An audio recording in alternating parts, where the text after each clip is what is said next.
내 작은 아파트는 늘 고요했다. 창밖으로는 해가 저물고 있었고 가로등 불빛이 희미하게 스며들어 방 안을 외롭게 비추고 있었다. 오래된 벽시계의 째깍거리는 소리만이 유일한 동반자처럼 느껴졌다.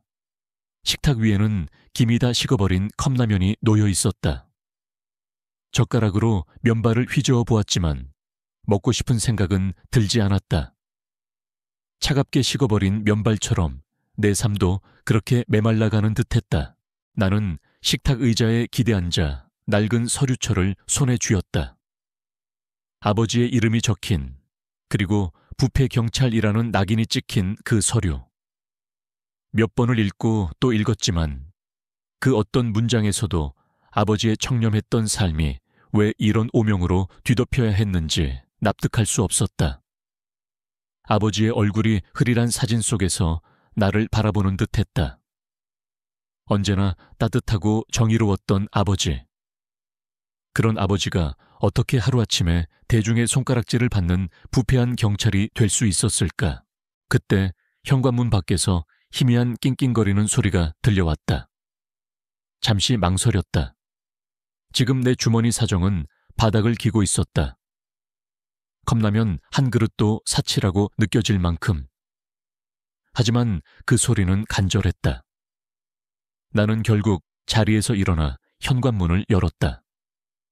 문 밖에는 비쩍 마른 유기견 한 마리가 웅크리고 앉아 있었다.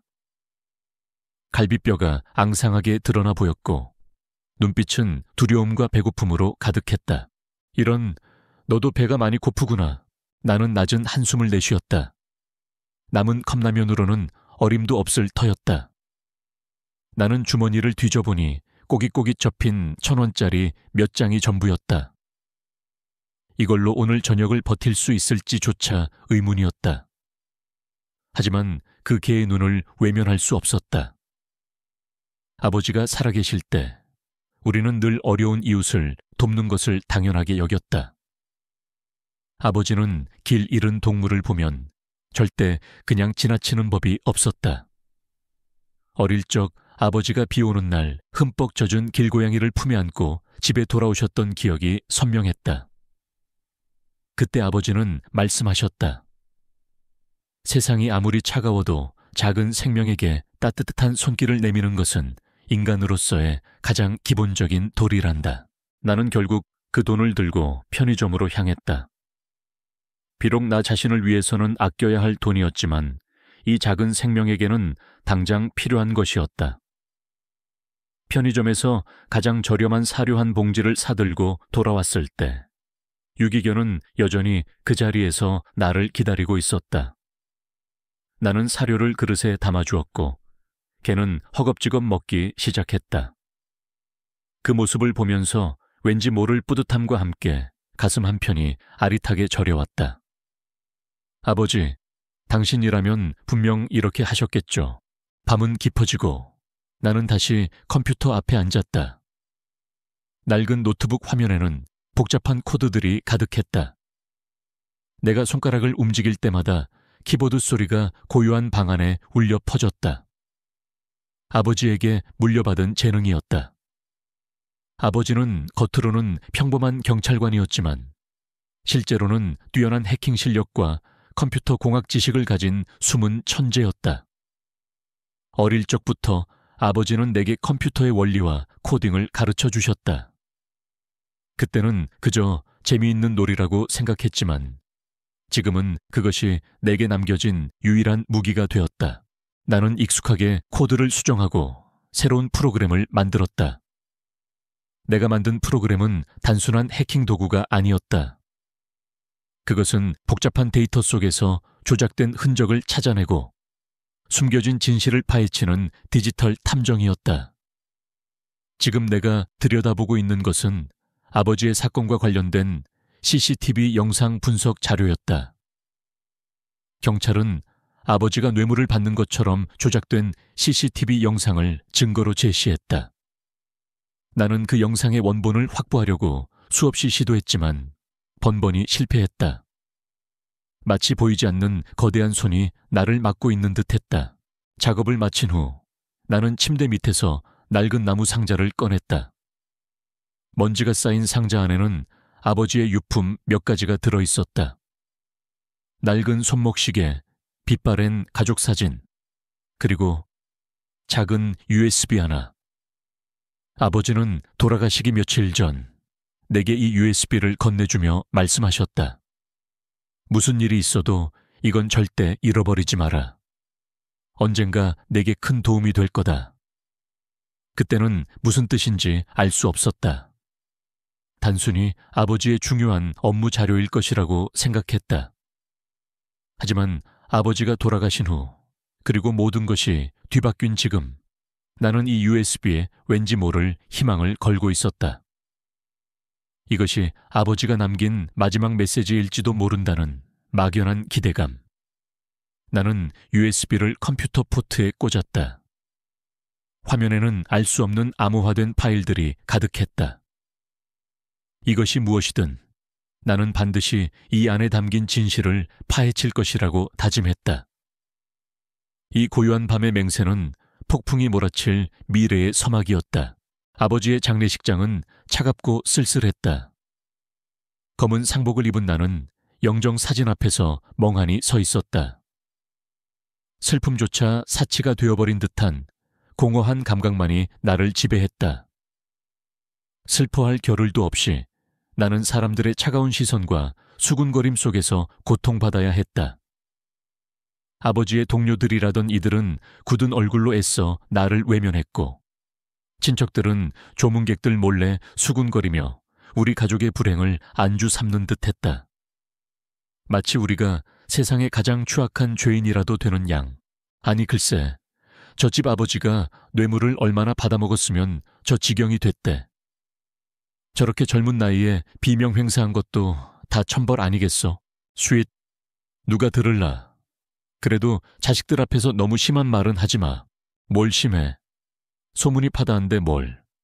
경찰서에서도 쉬쉬하는 분위기라던데. 얼마나 더러운 짓을 했으면 그렇겠어. 저러니 자식들도 앞날이 캄캄하겠네. 귓가에 들려오는 비수 같은 말들은 칼날처럼 내 심장을 꿰뚫었다. 나는 애써 아무렇지 않은 척 했지만 내 안에서는 분노의 불길이 치솟고 있었다. 아버지는 단 한 번도 부끄러운 삶을 사신 적이 없었다. 누구보다 청렴하고 강직한 분이셨다. 그런데 어떻게 이들은 아버지를 이렇게 짓밟을 수 있을까? 그때 장례식장 한쪽 벽에 걸린 대형 TV 화면에서 뉴스 속보가 흘러나왔다.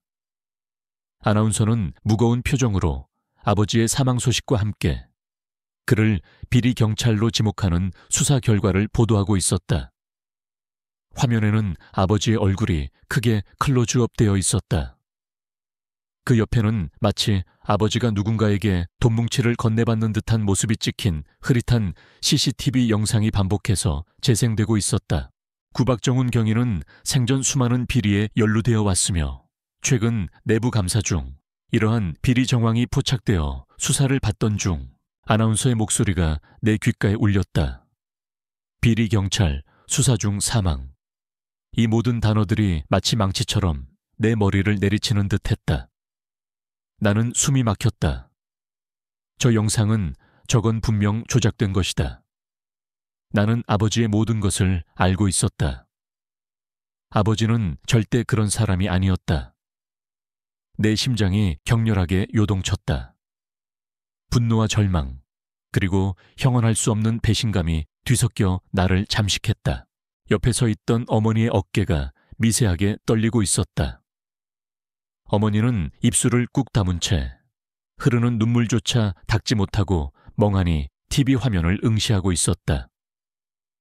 그 눈빛에는 슬픔보다 더 깊은 삶의 모든 것을 잃어버린 듯한 절망감이 어려 있었다. 어머니의 흰 얼굴과 떨리는 어깨를 보는 순간 내 안에 무언가가 터져버렸다. 이대로 가만히 있을 수는 없었다. 아버지의 명예를, 우리 가족의 삶을 이렇게 짓밟히게 둘 수는 없었다. 장례식이 끝나자마자 세상은 우리 가족에게 등을 돌렸다. 나는 아르바이트를 하던 편의점에서 해고 통보를 받았다. 사장님은 내 눈도 마주치지 못한 채 말했다. 미안하다, 민수야. 그런데 손님들이 자꾸 불편해해서 말이야. 너희 아버지 일 때문에 나는 아무 말도 할 수 없었다. 고개를 끄덕이고 돌아서는 길. 내 발걸음은 한없이 무거웠다. 엎친 데 덮친 격으로 아버지의 죽음과 동시에 밀려든 빚더미는 감당할 수 없을 지경이었다. 아버지가 생전에 모아두신 돈은 턱없이 부족했고 우리가 살던 작은 아파트마저 담보대출로 위태로운 상황이었다. 은행에서는 연일 독촉장이 날아왔고 사채업자들까지 집으로 찾아와 행패를 부렸다. 그들은 내가 어린 것을 빌미로 온갖 협박과 조롱을 서슴지 않았다. 야, 너희 아버지 경찰이었다며. 그렇게 정의로웠다는 사람이 왜 빚은 이렇게 남기고 죽었대. 어차피 명예는 땅에 떨어졌는데 이자라도 제때 내야지 안 그러냐. 그들의 비아냥거림은 내 자존심을 짓밟았고 나는 매일 밤 잠 못 이루며 고통스러워했다. 사회는 우리를 낙인 찍었고 그 누구도 우리 편에 서주지 않았다. 모든 문이 닫혔다. 나는 이제 더 이상 숨을 곳이 없었다. 평범한 대학생으로 살아가던 내 삶은 완전히 박살이 났다. 이제 남은 것은 오직 하나, 아버지의 억울함을 밝히고 우리 가족의 명예를 되찾는 것뿐이었다. 나는 낡은 노트북을 켰다. 화면 가득 복잡한 코드가 스쳐 지나갔다. 내가 가진 유일한 무기는 바로 이것이었다. 컴퓨터에 대한 깊은 이해와 해킹 능력. 아버지가 내게 물려주신, 그리고 내가 밤새도록 갈고 닦은 이 기술만이 유일한 희망이었다. 나는 결심했다. 이 USB 안에 담긴 것이 무엇이든 나는 그것을 이용해 아버지의 누명을 벗기고 우리 가족을 나락으로 떨어뜨린 자들에게 반드시 책임을 물을 것이다. 피할 수 없는 싸움이 시작된 것이었다. 내 안에서 잠자고 있던 불꽃이 거대한 화염으로 타오르기 시작했다. 나는 더 이상 도망치지 않을 것이다. 나는 아버지의 유품인 USB를 꽂은 채 밤새도록 씨름했다. 암호화된 파일들은 겹겹이 잠겨 있었고 아무리 뛰어난 기술자라도 쉽게 열 수 없을 만큼 견고했다. 아버지는 도대체 이 안에 무엇을 숨겨두신 걸까? 답답함과 초조함이 나를 짓눌렀다. 며칠 밤낮을 세워도 성과는 미미했다. 나는 절망의 늪에 빠지는 듯했다.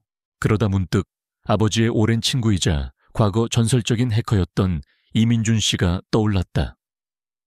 아버지는 생전에 종종 그를 나보다 더 자유로운 영혼을 가진 해커라고 표현하곤 하셨다. 경찰이 되신 후에도 아버지는 가끔 그와 연락하며 기술적인 조언을 구하곤 했다. 이민준 씨라면 이 난관을 헤쳐나갈 실마리를 줄지도 모른다는 희미한 희망이 샘솟았다. 나는 아버지가 남긴 수첩에서 이민준 씨의 연락처를 찾아냈다. 망설임 끝에 전화를 걸자 몇 번의 신호음 끝에 잠긴 듯한 목소리가 들려왔다. 여보세요. 안녕하세요. 이민준 아저씨? 저 박정훈 경위 아들 민수입니다. 잠시 정적이 흘렀다. 상대방은 내가 누군지 알아차린 듯했다. 아, 민수구나. 잘 지내고 있니? 내 아버지 일은 정말 안타깝게 생각한다. 그의 목소리에는 어딘지 모를 불편함과 회피하는 듯한 기색이 섞여 있었다. 세상 모든 사람들이 우리 가족에게 등을 돌린 것처럼 그 역시 다르지 않다는 것을 직감적으로 느꼈다. 하지만 나는 포기할 수 없었다. 아저씨, 죄송하지만 잠시 뵐 수 있을까요? 아버지께서 남기신 게 있는데 아무래도 아저씨 도움이 필요할 것 같아서요. 나는 최대한 침착하게 말했다. 그는 잠시 머뭇거리는 듯했다. 글쎄, 내가 지금 좀 바빠서 말이야. 네 아버지 일은 이미 다 끝난 일 아니겠니? 괜히 긁어부스럼 만들고 싶지 않구나. 그의 목소리에는 단호함이 묻어 있었다. 나는 실망했지만 동시에 이해할 수 있었다. 아버지는 부패 경찰로 낙인 찍혔고 그와 엮이는 것은 누구에게나 부담스러운 일일 터였다. 아저씨, 딱 10분만이라도 좋습니다. 정말 중요한 일이라서요. 아버지가 아저씨라면 꼭 도와주실 거라고 말씀하셨습니다. 나는 마지막 희망을 걸고 간절하게 부탁했다. 내 목소리에서 절박함이 느껴졌는지 이민준 씨는 한숨을 쉬며 결국 약속 장소를 알려주었다. 낡은 상가 건물 지하에 있는 그의 허름한 작업실이었다. 다음 날 나는 약속 장소로 향했다. 퀴퀴한 곰팡이 냄새와 오래된 전선 타는 냄새가 뒤섞인 지하 작업실은 마치 시간마저 멈춘 듯했다. 낡은 컴퓨터 모니터 여러 대가 어지럽게 놓여 있었고 담배 연기가 자욱했다. 이민준 씨는 모니터 앞에서 심각한 얼굴로 무언가를 응시하고 있었다. 그의 얼굴은 피곤에 지쳐 있었지만 눈빛만은 날카롭게 빛났다. 왔구나 민수야. 그런데 나는 정말 네 아버지를 도와줄 만한 처지가 못 된다. 나도 이미 손 뗀 지 오래고. 그는 내 얼굴을 똑바로 보지 않은 채 말했다. 나는 재킷 안주머니에서 USB를 꺼내 그의 책상 위에 조심스럽게 놓았다. 아저씨, 아버지께서 이걸 저에게 남기셨습니다. 암호화되어 있는데 도저히 풀 수가 없어요.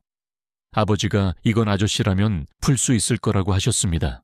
이민준 씨는 무심하게 USB를 집어들었다. 그의 손가락이 USB 표면을 쓸었다. 잠시 후 그의 눈빛이 흔들렸다. 그는 USB를 자신의 컴퓨터에 꽂았다. 화면에는 내가 보던 것과 똑같은 암호화된 파일 목록이 떴다. 그는 몇 가지 명령어를 입력하더니 고개를 저었다. 이건 박경희가 직접 개발한 암호화 방식이군. 정말 지독하게도 복잡하네. 나도 이걸 풀려면 시간이 꽤 걸릴 거야. 그리고 나는 더 이상 이런 일에 엮이고 싶지 않다. 미안하다. 그는 USB를 뽑아 내게 돌려주려 했다. 그때 내 눈에 그의 모니터 한쪽 구석에서 깜빡이는 오류 메시지가 들어왔다. 그 오류는 내가 평소 즐겨 사용하던 암호 해독 프로그램에서 발생하는 것과 비슷한 종류였다. 순간적인 직감이었다. 아저씨, 저기 에러 메시지 말인데요. 나는 나도 모르게 그의 모니터를 가리켰다. 이민준 씨는 짜증 섞인 표정으로 내 손길을 쳐다보았다. 이건 내 작업 중인 거야. 네가 상관할 바 아니야. 아니요, 저 오류는 아마 메모리 할당 문제일 거예요. 루프문 안에서 동적 할당을 너무 많이 해서 캐시 오버플로우가 나는 것 같은데요. 배열 대신 연결 리스트로 바꾸면 훨씬 효율적일 겁니다. 내 입에서 무심코 튀어나온 말이었다. 나는 그의 컴퓨터에 손을 댈 생각은 없었지만 내 머릿속에서는 이미 해결책이 번개처럼 스쳐 지나갔다. 이민준 씨는 내 말을 듣더니 어이없다는 듯이 나를 쳐다보았다. 네가 뭘 안다고? 그는 비웃는 듯한 표정을 지었다. 하지만 나는 굴하지 않았다. 아버지께서 비슷한 문제를 저에게 보여주신 적이 있습니다. 그때 제가 이런 식으로 해결했던 기억이 납니다. 나는 더 이상 망설이지 않고 그의 키보드에 손을 뻗었다. 그의 만류에도 불구하고 나는 빠르게 몇 줄의 코드를 수정했다.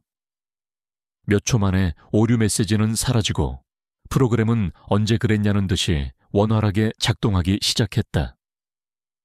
이민준 씨는 내 행동을 믿을 수 없다는 듯이 멍하니 화면과 나를 번갈아 보았다.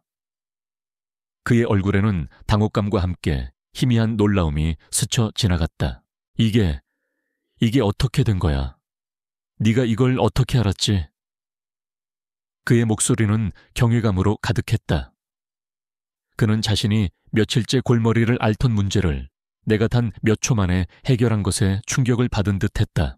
아버지께서 예전에 가르쳐 주셨습니다. 복잡한 문제를 단순하게 보는 법을요. 나는 겸손하게 대답했다. 사실 아버지에게 배운 것은 단순한 기술이 아니었다.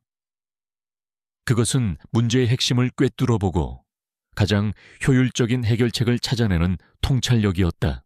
이민준 씨는 의자의 깊숙이 등을 기댄 채 나를 찬찬히 뜯어보았다. 그의 눈빛에는 더 이상 회피나 불편함이 없었다. 대신 깊은 생각에 잠긴 듯한 빛이 스며들었다. 그는 내가 아버지의 재능을 고스란히 물려받았을 뿐만 아니라 그것을 자신만의 방식으로 발전시켰다는 것을 깨달은 듯했다. 네요. 네가 정말 박경희 아들이 맞구나. 네 아버지도 그랬지. 겉으로는 무뚝뚝했지만 알고 보면 천재적인 두뇌를 가지고 있었어. 너한테 이런 재능이 숨어 있었을 줄이야. 그의 목소리에는 존경심이 섞여 있었다. 그는 잠시 침묵하더니 USB를 다시 자신의 컴퓨터에 꽂았다. 좋다. 내 아버지와의 의리도 있고, 그리고 너의 그 재능을 보니 그냥 지나칠 수가 없겠군. 이 USB 내가 한번 제대로 분석해보지. 시간이 좀 걸릴 거야. 이민준 씨는 그렇게 말하며 내게 도움의 손길을 내밀었다. 그 순간 나는 비로소 숨통이 트이는 것을 느꼈다. 드디어 혼자가 아니었다. 하지만 그와 동시에 나는 예상치 못한 문제에 직면했다. 아버지의 사건을 보도했던 기자들 중 한 명, 김민철이라는 이름의 기자가 있었다. 그는 아버지가 뇌물을 받는 CCTV 영상을 가장 먼저 공개하며 아버지를 부패경찰의 표본으로 몰아붙인 장본인이었다. 이민준 씨의 작업실을 나오던 길, 나는 우연히 김민철 기자의 칼럼을 접하게 되었다. 그는 아버지의 죽음을 두고 비리 경찰의 비참한 최후라고 썼다. 그 글은 대중의 분노를 더욱 부추겼고 우리 가족에게 쏟아지는 비난을 더욱 심화시켰다. 나는 그 칼럼을 읽고 피가 거꾸로 솟는 분노를 느꼈다. 김민철 기자는 단순한 오보를 넘어 의도적으로 아버지를 매도하고 있었다. 그는 자신의 명예와 특종을 위해 한 가정을 파괴하고 있었다. 그는 이 일에 깊숙이 연루되어 있는 것이 분명했다. 나는 직감했다. 김민철은 단순히 오해한 사람이 아니었다. 그는 이 모든 비극의 공범 중 한 명이었다. 며칠 후 김민철 기자는 자신의 SNS에 비리 경찰 사건에 새로운 제보를 받는다는 글을 올렸다. 그리고 그 밑에는 아버지의 사건을 조롱하는 듯한 댓글들이 수없이 달렸다. 나는 참을 수 없었다. 이대로 그가 아버지를 계속해서 모욕하게 둘 수는 없었다. 이민준 씨에게 연락해 김민철 기자의 동향을 알려주고 그의 배후를 파헤쳐 달라고 부탁했다. 이민준 씨는 내게 냉정을 유지하라고 조언했지만 나는 이미 감정을 주체할 수 없었다. 나는 김민철 기자가 진행하는 온라인 방송에 익명으로 댓글을 달기 시작했다. 그의 주장에 반박하고 그가 제시하는 증거들이 조작되었을 가능성을 제기했다. 처음에는 몇몇 사람들이 내 의견에 동조하는 듯 했지만 곧 김민철 기자와 그의 추종자들의 맹렬한 공격에 휩싸였다. 그들은 나를 비리 경찰의 자식이라며 비난했고 진실을 외면하는 파렴치한이라고 매도했다. 그럼에도 불구하고 나는 멈출 수 없었다. 내 안의 불덩이가 커져갔다. 이민준 씨는 내가 너무 감정적으로 대응한다며 걱정했지만 나는 이미 걷잡을 수 없는 분노에 사로잡혀 있었다. 저자는 아버지를 2번 죽이고 있어요, 아저씨. 저는 더 이상 가만히 있을 수 없어요. 이민준 씨는 한숨을 쉬더니 말했다. 알았다. 네 마음은 이해한다. 하지만 너무 성급하게 움직이지 마라. 섣부른 행동은 독이 될 수 있어. 진실을 밝히는 건 마라톤과 같으니 인내심을 가져야 한다. 그의 조언은 옳았다. 하지만 나에게는 인내심을 가질 만한 시간도 정신적 여유도 없었다. 나는 김민철 기자의 방송을 밤새도록 지켜보며 그가 어떤 방식으로 대중을 선동하고 거짓을 퍼뜨리는지 분석했다. 그리고 결심했다. 그가 아버지를 모욕한 바로 그 무대에서 나는 그의 거짓말을 만천에 드러낼 것이다. 그는 내가 누군지, 내가 무엇을 할 수 있는지 전혀 상상조차 하지 못할 것이다. 이것은 시작에 불과했다. 나의 분노는 이미 걷잡을 수 없는 복수의 칼날이 되어 날카롭게 벼려지고 있었다. 나는 김민철 기자의 온라인 방송을 매일 밤 지켜봤다. 그는 시청자들과 실시간으로 소통하며 아버지에 대한 온갖 비난을 쏟아냈다. 그가 준비한 자료랍시고 틀어주는 영상들은 하나같이 교묘하게 편집된 것들이었다. 그는 몇 초 강역으로 화면을 전환하며 사실 관계를 왜곡했고 자극적인 제목과 썸네일로 사람들의 이목을 끌었다. 댓글창은 아버지에 대한 욕설과 비난으로 도배되어 있었다. 그 중에는 비리 경찰은 죽어 마땅하다는 식의 극단적인 내용도 적지 않았다. 내 심장은 매 순간 날카로운 칼날로 찢기는 듯 아팠다. 이민준 아저씨는 내게 좀 더 인내심을 가지라고 수없이 조언했지만 나는 이미 이성을 잃어가고 있었다. 내 머릿속에는 오직 하나, 김민철 기자의 위선을 벗겨내고 아버지의 명예를 회복해야 한다는 생각뿐이었다. 나는 김민철 기자가 방송을 하는 플랫폼의 시스템 구조와 취약점을 분석하기 시작했다. 아버지가 남긴 USB를 통해 얻은 단서들을 활용하여 나는 그 플랫폼의 백도어를 찾아내기 위해 밤낮으로 매달렸다. 이민준 아저씨는 내가 USB에 암호화를 풀 수 있도록 기본적인 프레임워크를 제공해 주었다. 그는 아버지의 암호화 방식이 워낙 복잡해서 시간이 오래 걸릴 것이라고 했지만 내가 코드를 수정하는 것을 보더니 놀라운 속도로 나를 믿어주기 시작했다. 나는 아저씨가 제공한 프레임워크 위에 나만의 알고리즘을 덧붙여 암호 해독 속도를 높였다. 그 안에는 아버지의 은밀한 기록들이 담겨 있었다.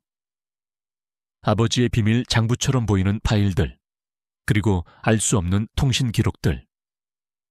그 모든 것이 아버지가 단순한 부패 경찰이 아니었음을 증명하고 있었다. 민수야, 서두르지 마. 김민철은 네가 생각하는 것보다 훨씬 교활한 놈이야. 아마 너를 도발해서 섣부른 행동을 유도할 수도 있어. 이민준 아저씨는 내 어깨를 다독이며 경고했다. 이건 단순한 해킹 싸움이 아니야. 여론전이고 정보전이고 심리전이야. 한 번의 실수로 모든 것을 잃을 수도 있어. 나는 아저씨의 말을 듣는 둥마는둥했다. 이미 내 마음속에는 김민철 기자에 대한 깊은 증오가 자리 잡고 있었다. 그는 언론의 자유라는 이름 아래 거짓을 유포하고 우리 가족을 고통 속에 몰아넣었다. 나는 그가 자신이 저지른 죄의 대가를 치르게 해야 한다고 생각했다. 며칠 후 김민철 기자는 자신의 방송에서 파격적인 제안을 했다. 여러분, 제가 박정훈 경위 사건에 대해 새로운 정보를 입수했습니다. 이번 주 금요일 밤 10시 제 채널에서 단독으로 그 모든 진실을 공개하겠습니다. 기존에 제가 공개했던 CCTV 영상보다 훨씬 충격적인 내용이 될 겁니다. 자, 박경위를 옹호하는 사람들이 있다면 그때 제 방송에 들어와서 저와 토론해도 좋습니다. 물론 근거 있는 반박이라면 말이죠. 하하하, 그의 얼굴에는 비웃음이 가득했다. 그는 공개적으로 나를 도발하고 있었다. 나는 그의 도발을 피하지 않았다. 아니, 오히려 그의 도발을 기다리고 있었다. 그에게는 내가 아무것도 모르는 어린애처럼 보였을 것이다. 하지만 나는 극압한 함정에 기꺼이 뛰어들 준비가 되어 있었다. 아저씨, 저 김민철 방송에 직접 나갈 겁니다. 나는 이민준 아저씨에게 선언하듯이 말했다. 아저씨는 깜짝 놀라며 나를 만류했다. 무슨 소리야? 너 지금 제정신이야? 그건 자살 행위야. 그 녀석은 널 갈기갈기 찢어버릴 거야. 알고 있습니다. 하지만 피할 수 없어요. 그는 아버지의 명예를 짓밟았고 저는 그를 아버지의 무덤 앞에서 끌어내릴 겁니다. 내 눈빛은 흔들림이 없었다. 나는 이미 모든 것을 걸기로 결심했다. 아저씨는 한숨을 내쉬더니 더 이상 나를 말리지 않았다. 대신 그는 내 옆에 앉아 내가 준비하는 모든 과정을 지켜보았다. 네가 그렇게까지 결심했다면 나도 도와야지. 하지만 명심해라, 민수야. 내게는 오직 한 번의 기회뿐이야. 단 한 번의 실수도 용납되지 않을 거야. 모든 준비를 완벽하게 해야 해. 아저씨의 말은 내게 더 큰 책임감을 안겨주었다. 나는 김민철 기자가 사용할 법한 모든 조작 기술과 그의 허점을 파고들 방법을 모색했다. 나는 아버지의 USB 안에 담긴 진정한 의미를 찾아냈다. 그 안에는 단순히 암호화된 파일뿐만 아니라 아버지께서 직접 개발하신 디지털 워터마크 분석 프로그램이 들어있었다. 이 프로그램은 영상이나 음성 파일에 숨겨진 미세한 조작 흔적을 찾아내고 원봉화의 차이를 시각적으로 보여줄 수 있는 혁신적인 기술이었다. 아버지는 이 기술을 비밀리에 개발하고 있었던 것이다. 나는 며칠 밤을 새워 이 프로그램의 작동 방식을 익혔다. 그리고 아버지의 사건과 관련된 모든 CCTV 영상 원본을 확보하기 위해 노력했다. 하지만 경찰과 방송사는 내가 접근할 수 없는 곳에 자료를 철저히 숨기고 있었다. 나는 다른 전략을 사용해야 했다. 이민준 아저씨의 도움을 받아 나는 방송국 내부 네트워크의 보안 취약점을 분석했고 실시간 방송 시스템에 접근할 수 있는 방법을 찾아냈다. 내 목표는 단 하나. 김민철 기자가 조작된 영상을 송출하는 순간 그 영상의 원본을 모든 방송사에 실시간으로 송출하는 것이었다. 결전의 날, 금요일 밤 10시가 다가왔다. 나는 이민준 아저씨의 작업실에 앉아 있었다. 아저씨는 내 옆에서 노트북 화면을 응시하며 마지막까지 나를 지원하고 있었다. 내 심장은 마치 북처럼 격렬하게 울렸다. 손에는 땀이 흥건했다. 지금 내가 하는 일은 불법적인 해킹 행위였다. 하지만 아버지의 명예를 되찾기 위해서라면 그 어떤 위험도 감수할 준비가 되어 있었다. 민수야, 준비됐나? 이민준 아저씨의 목소리가 내 귓가에 울렸다. 그의 얼굴에는 걱정이 역력했지만 동시에 내 대한 믿음도 담겨 있었다. 네, 아저씨. 나는 짧게 대답했다. 내 눈은 오직 모니터 화면에 고정되어 있었다. 김민철 기자의 온라인 방송이 시작되었다.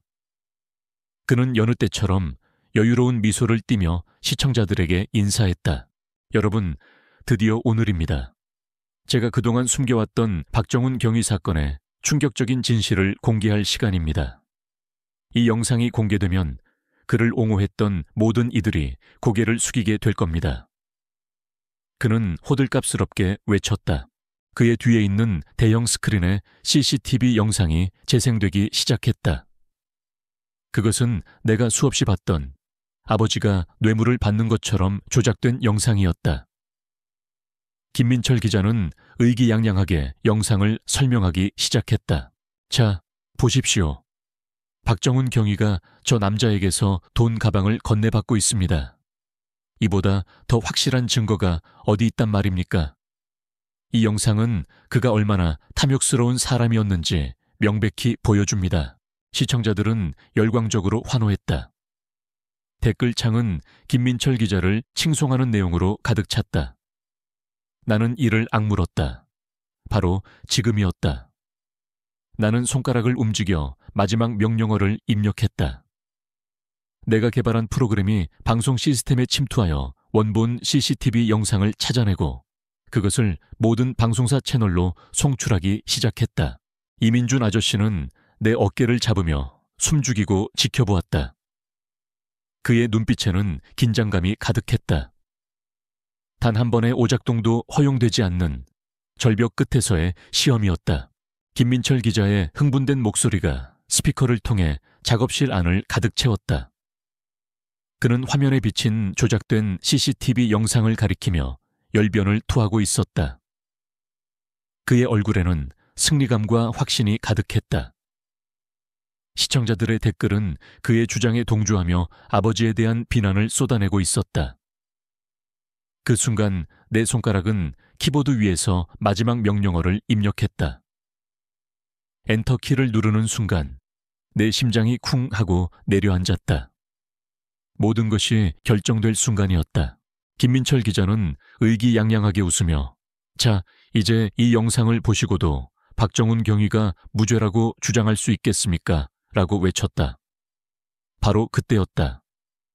그의 뒤에 있던 대형 스크린의 화면이 갑자기 일렁이더니 순식간에 검은색으로 변했다. 김민철 기자는 당황한 표정으로 뒤를 돌아보았다. 뭐지? 기술팀 뭐 하는 거야? 그는 신경질적으로 소리쳤다. 하지만 이미 늦었다. 검은 화면은 이내 선명한 고해상도 영상으로 바뀌었다. 그것은 바로 아버지의 사건이 담긴 CCTV 원본 영상이었다. 내가 그의 방송 시스템에 침투하여 송출한 영상이었다. 김민철 기자의 얼굴이 하얗게 질렸다. 그의 방송을 시청하던 수많은 사람들도 화면이 바뀌자 술렁이기 시작했다. 댓글창은 순간적으로 정지했다가 이내 혼란과 당혹감, 그리고 경악으로 폭발했다. 원본 영상은 김민철 기자가 송출했던 영상과 확연히 달랐다. 조작된 영상에서는 아버지가 검은 가방을 받는 것처럼 보였지만 원본 영상에서는 그 가방이 빈 가방이었음이 명백히 드러났다.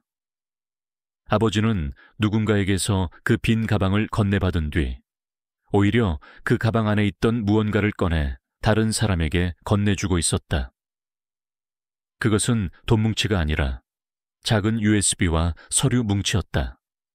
그리고 그 장면은 너무나도 짧았고 교묘하게 편집되어 조작된 영상에서는 완전히 잘려나가 있었다. 나는 이민준 아저씨가 건네준 마이크를 잡고 떨리는 목소리로 외쳤다. 원본 영상입니다. 지금부터 당신들의 거짓말을 국민 앞에서 심판하겠습니다. 김민철 기자는 충격에 입을 다물지 못했다. 그는 믿을 수 없다는 듯이 화면과 나를 번갈아 보았다. 그의 얼굴은 분노와 공포, 그리고 수치심으로 일그러졌다. 그는 스태프들에게 고함을 질렀지만 이미 방송은 내가 통제하고 있었다. 내가 송출한 원본 영상은 김민철 기자의 온라인 채널뿐만 아니라 그와 연동된 지상파 및 케이블 방송사의 뉴스 속보 채널에도 실시간으로 전송되고 있었다. 전국의 수많은 시청자들이 TV와 컴퓨터 화면을 통해 이 충격적인 장면을 목격했다. 조작된 영상과 원본 영상이 나란히 비교되어 송출되면서 대중은 단번에 진실을 알아차렸다. 댓글창은 이제 김민철 기자에 대한 비난과 아버지에 대한 미안함으로 뒤덮였다. 말도 안 돼. 조작이었다고? 우리가 속았어. 저 기자 당장 구속시켜라. 국민을 기만했어. 박정훈 경위님, 죄송합니다. 저 어린 아들이 아버지를 위해 저런 일을 해내다니. 대단하다. 나는 화면에 비친 김민철 기자를 똑바로 응시하며 말했다. 당신은 아버지의 명예를 짓밟고 우리 가족을 지옥으로 몰아넣었습니다. 당신은 진실을 왜곡하고 거짓을 유포하여 개인적인 이득을 취했습니다. 당신은 언론인의 탈을 쓴 사기꾼일 뿐입니다. 김민철 기자는 결국 바닥에 주저앉았다. 그의 꿈틀거리는 입술에서는 아무런 소리도 나오지 않았다. 그의 방송은 아수라장이 되었고 스태프들은 당황하여 어쩔 줄 몰라 했다. 카메라 밖에서는 경비원들이 달려와 상황을 수습하려 했지만 이미 전파를 탄 진실은 돌이킬 수 없었다. 나는 아버지가 남긴 USB를 통해 얻은 디지털 워터마크 분석 프로그램을 실행시켜 화면에 띄웠다. 프로그램은 조작된 영상의 특정 구간에 숨겨진 미세한 변형을 감지했고 그 변화의 패턴을 시각적으로 보여주었다. 영상 조작에 사용된 특정 편집 프로그램의 흔적까지 명확하게 드러났다. 이것은 단순한 증거가 아니었다. 그것은 부정할 수 없는 과학적인 증명이었다.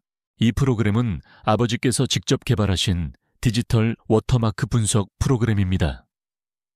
영상의 모든 픽셀에 숨겨진 조작의 흔적을 찾아낼 수 있죠. 보십시오. 당신이 송출한 영상의 이 부분에서, 그리고 이 부분에서 명확한 조작 흔적이 발견됩니다. 아버지는 뇌물을 받으신 것이 아니라 오히려 비리 집단에 대한 중요한 증거를 확보하고 계셨습니다. 나는 화면을 손가락으로 가리키며 단호하게 말했다.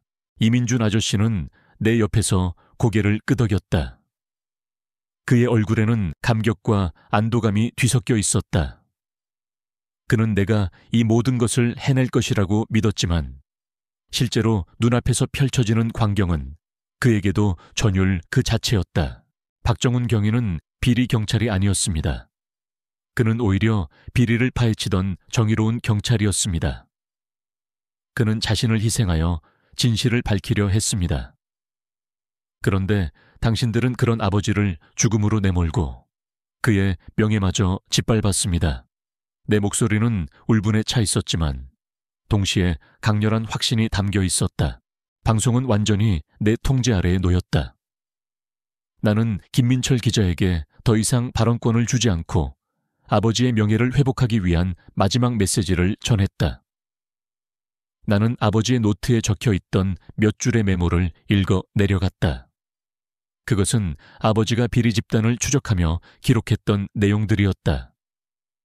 그 안에는 김민철 기자와 같은 언론인들이 어떻게 조직적인 비리에 연루되어 거짓 정보를 유포하고 있었는지에 대한 암시도 담겨 있었다. 전국을 넘어 전 세계로 퍼져나간 이 실시간 방송은 엄청난 파장을 일으켰다. 주요 포털 사이트의 실시간 검색어는 박정훈 경위, CCTV 원본, 진실규명 등으로 뒤덮였다. 청와대 국민청원 게시판에는 아버지의 명예회복과 관련자 처벌을 요구하는 청원이 쇄도하기 시작했다. 경찰청 홈페이지는 항의글로 마비되었고 해당 방송사는 사과문을 발표해야 했다. 경찰청은 즉각적으로 재수사에 착수했다. 김민철 기자는 현장에서 체포되어 경찰 조사를 받게 되었고 그를 사주했던 배후 세력, 즉 고위급 부패 경찰 간부와 연루된 검은 커넥션의 존재가 드러나기 시작했다. 그들은 아버지가 추적하던 거대한 비리 사건의 핵심 인물들이었다. 그들은 자신들의 비리가 드러날 것을 두려워하여 아버지를 부패 경찰로 위장하고 제거하려 했던 것이었다. 수많은 언론사들은 내가 송출한 원본 영상을 바탕으로 긴급 뉴스를 쏟아냈다. 그들의 헤드라인은 이제 박정훈 경위, 누명 벗고 정의로운 영웅으로 재평가로 바뀌었다. 나는 작업실 의자에 기대앉아 깊은 숨을 내쉬었다. 몸은 청은망은 무거웠지만 마음만은 그 어느 때보다 가벼웠다. 아버지의 억울함이 드디어 밝혀졌다. 수많은 사람들이 아버지의 진실을 알게 되었다. 이민준 아저씨는 내 어깨를 토닥였다. 해냈어, 민수야. 네 아버지가 자랑스러워할 거야. 그의 눈시울이 붉어져 있었다. 나는 화면에 비친 아버지의 영정사진을 바라보았다. 이제 더 이상 슬픔이나 고통은 없었다. 대신 깊은 평화와 자부심이 내 마음을 감쌌다. 아버지는 홀로 외롭게 싸우지 않으셨다. 나는 아버지의 뜻을 이어받아 그의 마지막 싸움을 완성했다. 이 모든 것은 시작에 불과했다. 이제 진정한 정의를 구현할 차례였다. 온라인 방송이 끝난 후 내 삶은 송두리째 바뀌었다. 며칠 밤낮을 세워가며 버텨온 긴장이 풀리자 나는 작업실 바닥에 쓰러져 깊은 잠에 빠져들었다. 깨어났을 때는 이민준 아저씨가 따뜻한 죽을 내밀고 있었다. 그의 얼굴에는 피곤함 속에서도 안도감과 자부심이 엿보였다. 민수야, 정말 대단했다. 네 아버지가 살아계셨다면 분명 너를 자랑스러워했을 거야. 아저씨의 목소리는 잔잔했지만 그 안에는 진심 어린 격려가 담겨 있었다. 나는 겨우 몸을 일으켜 죽을 받아들었다. 뜨거운 죽이 목구멍을 넘어갈 때 비로소 살아있다는 감각이 희미하게 되살아나는 듯했다. 지난 몇 달간 나는 아버지의 누명을 벗기기 위해 오직 그 목표 하나만을 바라보고 달려왔다. 이제 그 목표를 이루고 나니 허탈감과 함께 알 수 없는 공허함이 밀려왔다.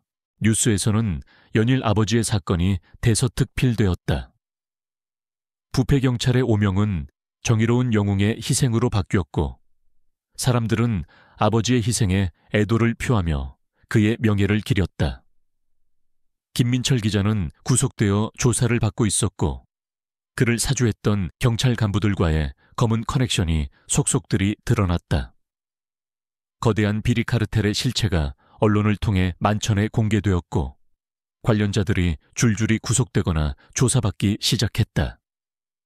나는 작업실에서 뉴스를 보며 비로소 진정한 의미의 정의가 실현되고 있음을 느꼈다. 가장 놀라웠던 것은 김민철 기자의 변화였다. 그는 구치소에서 자신의 방송을 녹화한 영상을 보고 또 보며 절규했다고 한다. 진실이 드러나자 그는 자신이 얼마나 끔찍한 실수를 저질렀는지 깨달은 듯했다. 그의 변호사를 통해 내게 수십 통의 사과 편지를 보냈다. 처음에는 읽어볼 가치도 없다고 생각했지만 이민준 아저씨의 설득으로 결국 편지를 읽어보게 되었다. 편지 속에는 그의 후회와 죄책감이 고스란히 담겨 있었다. 그는 자신이 특종에 눈이 멀어 진실을 제대로 확인하지 않았음을 고백했고 누군가의 계략에 놀아나 아버지를 모함하는 데 일조했음을 인정했다. 그는 아버지의 명예를 훼손하고 우리 가족에게 씻을 수 없는 상처를 준 것에 대해 진심으로 사죄했다. 그의 편지 마지막에는 이런 문구가 적혀 있었다. 제가 저지른 죄는 용서받을 수 없겠지만 만약 제가 속죄할 기회가 있다면 남은 삶을 오직 진실을 위해 바치겠습니다. 나는 그의 사과를 곧바로 받아들일 수는 없었다. 하지만 그의 편지에서 진정성을 느꼈다. 그는 나를 미워하고 음해하려 했던 종류비 유형의 인물이었다. 그는 자신의 오만과 편견, 그리고 잘못된 정보로 인해 잘못된 판단을 내린 것이었다. 나는 이민준 아저씨와 긴 대화를 나누었다. 민수야, 물론 그에게 용서라는 말을 꺼내는 것이 쉽지 않을 거야. 하지만 그는 최소한 자신이 잘못했다는 것을 인정하고 있어. 진정으로 속죄하려는 자에게는 기회를 주는 것도 용기 있는 일이지. 아저씨의 말에 나는 고개를 끄덕였다. 나는 결국 김민철 기자의 사과를 받아들이기로 했다. 대신 조건이 있었다. 그가 진심으로 반성하고 있다면 앞으로 그가 가진 언론의 힘으로 진실을 밝히고 사회의 어두운 면을 고발하는 데 앞장서야 한다는 것이었다. 그는 이 조건을 흔쾌히 받아들였다. 훗날 김민철 기자는 내가 설립한 재단에 가장 먼저 거액을 기부하며 자신의 속죄를 행동으로 증명했다. 몇 주 후 나는 예상치 못한 제안을 받았다. 국내 최고의 보안 회사 중 한 곳인 사이렌 시큐리티에서 내게 스카우트 제의를 해온 것이었다. 그들은 나의 해킹 실력과 디지털 포렌식 능력을 높이 평가하며 파격적인 대우를 약속했다. 나는 망설였다. 평범한 삶을 살고 싶었던 나에게 보안 전문가라는 직업은 너무나도 거창하게 느껴졌다. 하지만 이민준 아저씨는 내게 말했다. 민수야, 이건 단순한 직업이 아니야. 너의 재능을 세상에 좋은 일에 쓸 수 있는 기회야. 네 아버지도 네가 가진 능력을 숨기지 않고 세상에 도움이 되기를 바라셨을 거야. 그리고 그 회사는 네 아버지 사건을 조사하던 검찰과 긴밀하게 협력하고 있어. 분명 그들 또한 네 아버지의 뜻을 이어받아 진실을 밝히고 싶어 할 거야. 아저씨의 조언에 나는 결국 사이렌 시큐리티의 제안을 받아들이기로 했다. 그들은 내게 단순히 높은 연봉뿐만 아니라 내가 관심 있는 분야를 자유롭게 연구하고 개발할 수 있는 환경을 제공했다. 특히 디지털 범죄와 관련된 데이터 분석팀에 합류하게 되면서 나는 아버지의 유지를 이어받아 사회에 숨겨진 그림자를 밝히는 데 기여할 수 있게 되었다. 어머니는 내가 새로운 삶을 시작하는 것을 보며 눈물을 글썽였다. 민수야, 네 아버지가 이 모습을 보셨다면 정말 기뻐하셨을 거야. 고맙다. 정말 고맙다. 어머니의 손을 잡는 순간 나는 비로소 모든 고통이 치유되는 듯한 느낌을 받았다.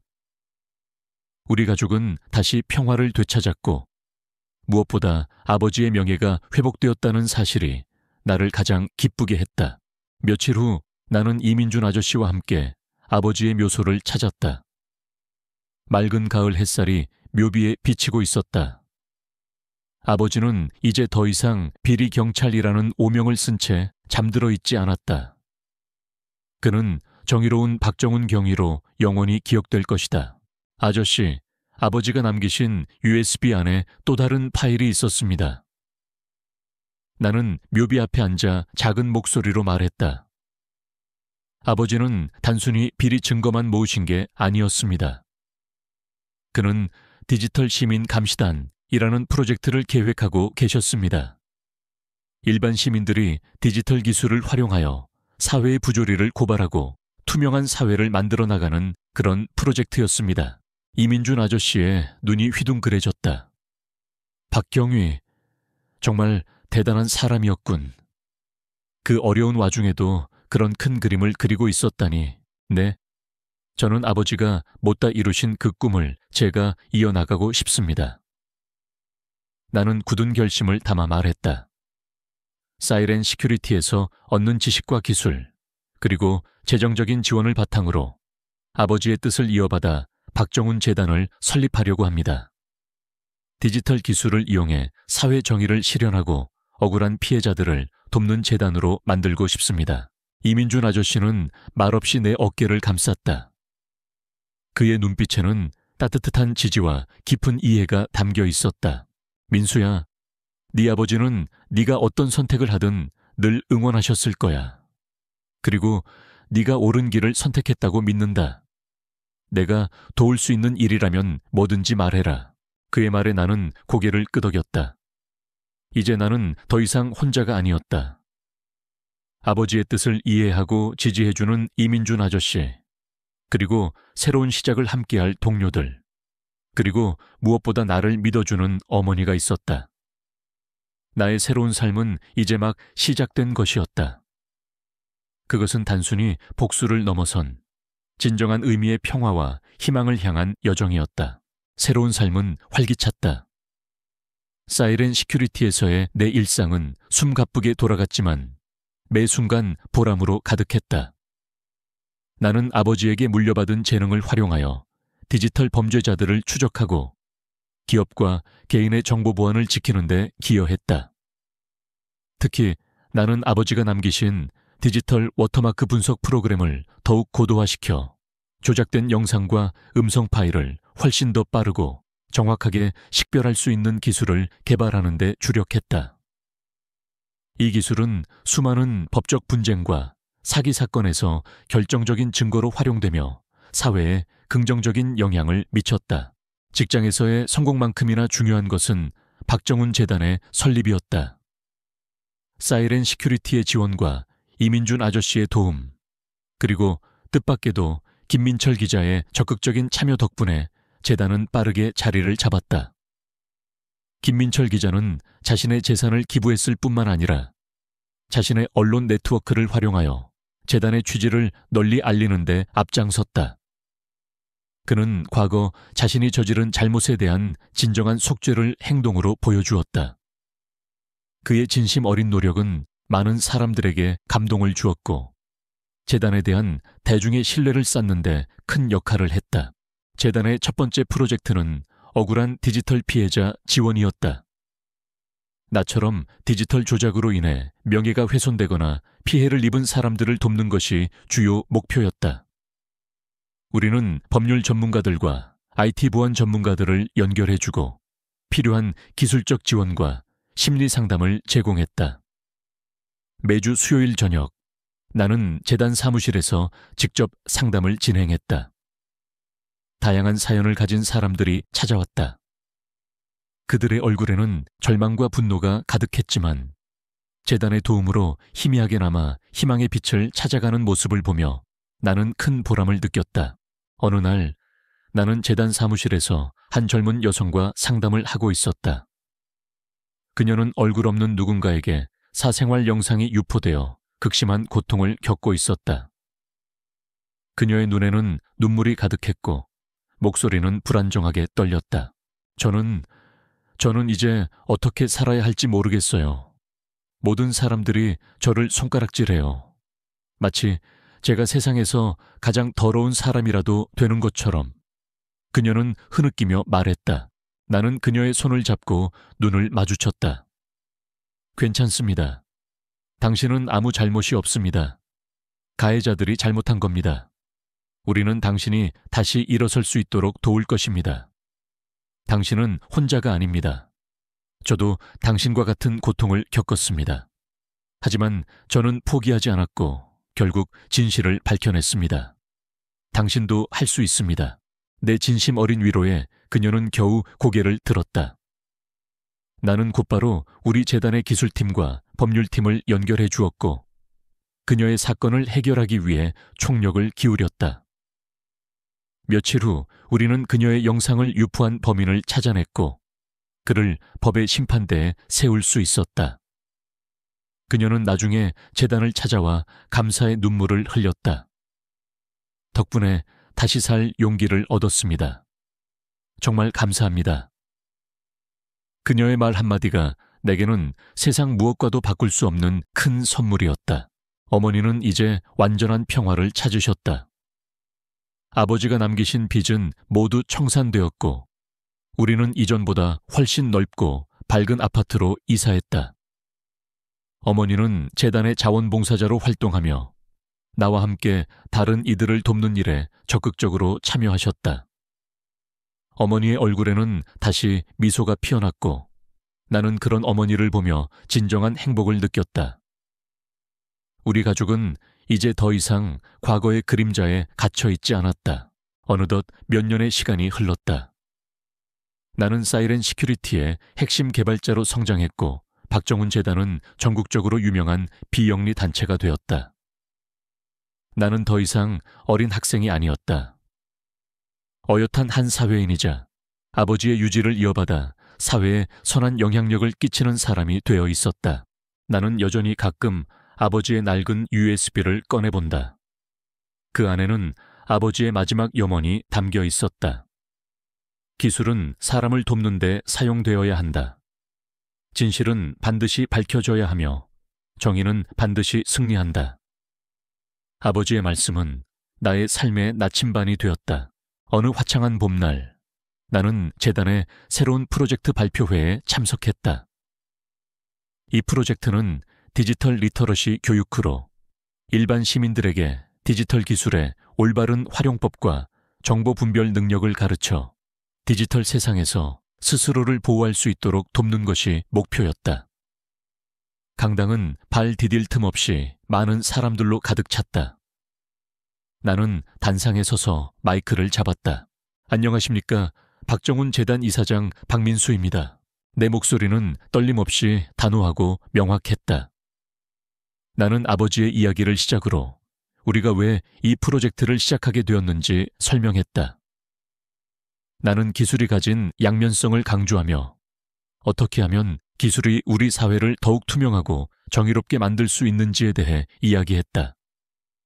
청중들은 내 이야기에 귀를 기울였고 깊은 공감을 표했다. 발표를 마치자 우레와 같은 박수갈채가 쏟아졌다. 나는 단상 아래로 내려와 이민준 아저씨와 포옹했다. 아저씨는 내 등을 두드리며 감격스러운 표정을 지었다. 네 아버지가 너를 보고 얼마나 자랑스러워할지. 정말 대견하다, 민수야. 나는 아저씨의 말에 미소 지었다. 내 눈은 강당 한쪽에 걸린 아버지의 사진으로 향했다. 사진 속 아버지는 온화한 미소를 띠고 계셨다. 더 이상 슬프거나 억울한 표정이 아니었다. 나는 마음속으로 아버지에게 속삭였다. 아버지, 제가 아버지의 뜻을 이어받아 잘 해내고 있습니다. 아버지는 저에게 가장 큰 영웅이셨고 앞으로도 영원히 그러실 겁니다. 재단 발표회가 끝난 후 나는 김민철 기자와 함께 새로 설립된 박정훈 디지털 도서관의 개관식에 참석했다. 이 도서관은 일반 시민들이 디지털 정보와 기술에 쉽게 접근하고 배울 수 있도록 조성된 공간이었다. 김민철 기자는 도서관 앞에서 기자회견을 열고 자신의 지난 과오를 다시 한번 사과하며 진실된 언론의 중요성을 강조했다. 그는 이제 진정한 팩트체크 전문가로 거듭나 있었다. 도서관 개관식이 끝나고 나는 홀로 도서관 안을 거닐었다. 책장에는 수많은 디지털 관련 서적들이 빼곡히 꽂혀 있었다. 아이들이 컴퓨터 앞에서 신기한 듯 화면을 들여다보고 있었다. 나는 창밖을 바라보았다. 따스한 햇살이 창을 통해 들어와 도서관 안을 환하게 비추고 있었다. 봄바람에 나무잎들이 살랑거렸다. 그것은 마치 새로운 시작을 알리는 듯했다. 나는 아버지의 묘비 앞에 다시 한번 섰다. 묘비는 깨끗하게 정돈되어 있었고 그 앞에는 싱싱한 꽃들이 놓여 있었다. 더 이상 슬픔에 잠긴 나의 모습은 없었다. 대신 당당하고 의연한 모습으로 아버지의 묘비를 바라보았다. 나의 삶은 고통스러운 시작이었지만 결국에는 두 번째 봄을 맞이했다. 아버지의 희생은 헛되지 않았고 그의 정의로운 정신은 나를 통해 그리고 내가 만든 재단을 통해 영원히 살아 숨 쉬고 있었다. 나는 이제 더 이상 외롭지 않았다. 나는 아버지의 꿈을 이어받아 세상에 선한 영향력을 전파하는 사람이 될 것이다. 그리고 나의 이 작은 노력이 언젠가 세상을 더욱 밝고 투명하게 만드는 데 기여할 것이라고 굳게 믿었다. 나의 이야기는 이제 새로운 장을 열었다. 시간은 흘러 계절이 여러 번 바뀌었다. 박정훈 재단은 명실상부한 대한민국의 대표적인 비영리 단체로 자리매김했다. 나는 여전히 사이렌 시큐리티의 선임연구원으로 재직하며 최첨단 보안 기술 개발에 매진하고 있었고 주말마다 재단의 이사장으로서 다양한 활동에 참여했다. 재단은 디지털 정보 격차 해소를 위한 교육 프로그램을 확대했고 특히 노년층과 정보 취약 계층을 위한 디지털 문해 교육에 힘썼다. 아버지의 비극적인 사건이 오히려 더 많은 이들에게 디지털 세상의 위험성과 올바른 정보 활용의 중요성을 일깨우는 계기가 된 셈이었다. 어느덧 28살이 된 나는 재단 설립 5주년 기념식에서 연단에 섰다. 강당은 언론인, 학계 인사, 시민단체 대표들, 그리고 우리 재단의 도움을 받았던 수많은 사람들로 가득 차 있었다. 이민준 아저씨는 내 옆에 앉아 흐뭇한 표정으로 나를 바라보았고 어머니는 앞줄에 앉아 눈물을 글썽이고 계셨다. 행사 사회는 놀랍게도 김민철 기자가 맡고 있었다. 그는 이제 더 이상 자극적인 기사를 쫓던 예전의 모습이 아니었다. 진실을 추구하고 사회 정의를 위해 목소리를 내는 진정한 언론인으로 거듭나 있었다. 5년 전 오늘 저는 아버지의 장례식장에서 세상의 모든 희망이 사라진 듯한 절망감을 느꼈습니다. 부패 경찰의 아들이라는 낙인과 함께 우리 가족은 감당할 수 없는 고통 속에 던져졌습니다. 하지만 저는 포기하지 않았습니다. 아버지께서 남기신 마지막 유품, 하나의 USB가 저에게 새로운 길을 열어주었기 때문입니다. 내 목소리가 강당 안에 울려 퍼졌다. 나는 지난 5년간의 여정을 담담하게 이야기했다. 아버지의 누명을 벗기기 위한 처절했던 싸움, 그리고 그 과정에서 얻은 소중한 인연들과 새로운 삶의 의미에 대해 아버지는 제게 가장 큰 영웅이셨습니다. 그리고 저는 아버지의 뜻을 이어받아 기술이 인간을 위한 도구가 되고 진실이 결국 승리하며 정의가 언제나 살아 숨쉬는 세상을 만들기 위해 작은 힘이나마 보탤 것입니다. 박정훈 재단은 앞으로도 우리 사회의 어두운 구석을 밝히고 억울한 이들의 목소리가 되어줄 것입니다. 강당하는 뜨거운 박수와 환호성으로 가득 찼다. 나는 청중들에게 고개 숙여 감사 인사를 전했다. 그때 단상 아래에 있던 한 어린아이가 내게 다가와 작은 그림 한 장을 건넸다. 그림 속에는 슈퍼히어로처럼 멋진 모습의 내가 정의의 칼을 들고 악당을 물리치는 모습이 그려져 있었다. 나는 그림을 받아들고 아이에게 활짝 웃어주었다. 아이의 순수한 눈빛 속에서 나는 내가 걸어온 길의 의미를 다시 한번 되새겼다. 기념식이 끝난 후 나는 이민준 아저씨와 함께 재단 사무실에 들렀다. 사무실 한쪽 벽에는 아버지의 사진과 함께 정의는 죽지 않는다는 문구가 쓰여 있었다. 민수야, 이제 너도 어엿한 재단 이사장이고 훌륭한 개발자가 되었어. 네 아버지가 이 모습을 보셨다면 아마 눈물을 흘리셨을 거야. 아저씨는 뿌듯한 듯 미소 지었다. 아직 멀었습니다, 아저씨. 아버지의 꿈은 훨씬 더 컸으니까요. 나는 창밖을 내다보았다. 저녁 노을이 도시를 붉게 물들이고 있었다. 앞으로 우리의 역할이 더 중요해질 겁니다.